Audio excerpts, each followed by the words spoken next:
ഉത്തുപ്പാൻ ചന്തയ്ക്ക് പോകുന്ന പോലെ രാവിലെ ഞാനും മോളും കൂടെ പൊതിച്ചോറും കെട്ടി ഇറങ്ങിയിരിക്കുകയാണ്. എങ്ങോട്ടാണെന്നറിയാമോ? ഗ്ലാസ്ഗോയ്ക്ക് ഷോപ്പിങ്ങിന് പോകാനായിട്ട്. ഇവിടുന്ന് ഒത്തിരി ദൂരമൊന്നുമില്ല. പക്ഷേ ഞങ്ങൾ ട്രെയിനിന് പോകാൻ തീരുമാനിച്ചു. വർഷങ്ങളായി അങ്ങോട്ടൊന്നും പോക്കില്ലല്ലോ.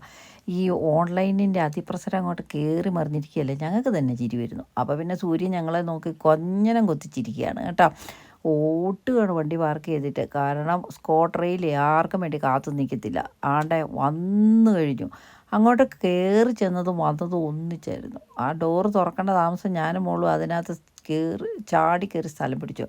സീറ്റ് കിട്ടുകയായിരുന്നുള്ള മട്ടിൽ. പക്ഷേ ആണെങ്കിൽ അതിനകത്ത് ഞാനും മോളും അല്ലാതെ വേറെ ഒരു ഈച്ച പോലും പറക്കുന്നില്ല. ഓരോ സീറ്റും നമ്മളെ നോക്കി ചിരിക്കുന്ന പോലെ എനിക്ക് തോന്നി. നിങ്ങളല്ലാതെ വേറെ ആരും ഇതിനകത്തില്ലല്ലോ എന്ന മട്ടിൽ. ആരുണ്ടെങ്കിലും ഇല്ലെങ്കിലും ഉണ്ടല്ലോ, ട്രെയിൻ പോകും സമയത്ത്. അതാണല്ലോ വേണ്ടത് അല്ലേ. അങ്ങനെ ഒരാളെങ്കിലും വരുമെന്നുള്ള പ്രതീക്ഷയിൽ ഞങ്ങളിങ്ങനെ കണ്ടു നട്ടിരുന്നു. പക്ഷേ ഈ പോക്കൊണ്ട് ഒരു ഉപകാരമില്ല കേട്ടോ. വെറുതെ ഉതുപ്പാൻ ചന്തയ്ക്ക് പോകുന്ന പോലെ പോകുന്നത്. അങ്ങനെ റിലാക്സ് ചെയ്ത് അവിടെ ഇരിക്കുകയാണ്. ഇതൊക്കെയാണെങ്കിലും പൈസ കൊടുത്തില്ലെങ്കിൽ TTR നമ്മളെ കൊണ്ട് ഗോതമ്പുണ്ട തീറ്റിക്കും.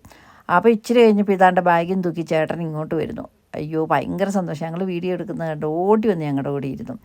അങ്ങനെ ചേട്ടൻ്റെയും വീഡിയോ ഒക്കെ പിടിച്ചേച്ച് ഞങ്ങൾ വെറുതെ പോവുകയാണ്. ആകെപ്പാടെ ഒരു ഡ്രസ്സാണ് മേടിക്കാനുള്ളത്. പക്ഷേ ഞങ്ങൾ അവിടുത്തെ എല്ലാ കടകളും കയറി.